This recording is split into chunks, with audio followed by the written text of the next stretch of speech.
Okay, in this section, we're going to talk about using Live's synths. So we're going to look at some of the different synths in Live.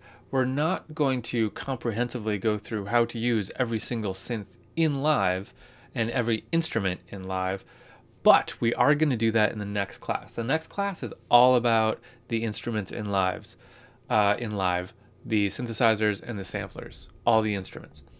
But in this section, what I want to do is talk about in general how we can make some music using them, right? Without going into every nitty gritty dial, just like how can we rock out using them. So what I'm going to do, I think, in this section is I'm going to continue using this beat that I made because it's messy and it's dense, but I'm kind of into it. So I'm going to delete all this stuff. That was a shift click and then just delete key. I'm going to take this.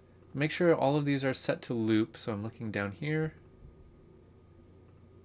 That one is not, so let's turn on loop there. Now I'm just going to drag this out a little ways. See, this one is tricky because it's got all this extra stuff that I recorded. So let's set the loop to be just this bar.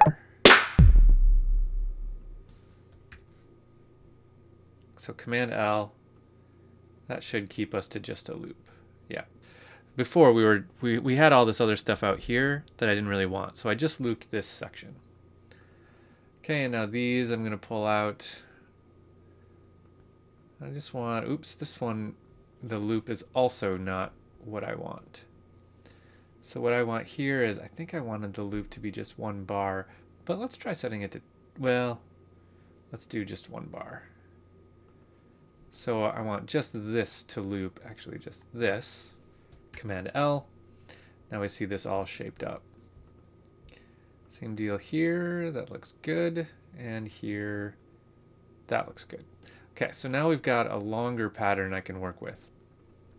So now I'm gonna layer some stuff down here. So let's add a new MIDI track. That's Command Shift T. Give me a new MIDI track, and then let's explore putting some instruments on it. So here we go. Let's go to a new video and dive into doing that.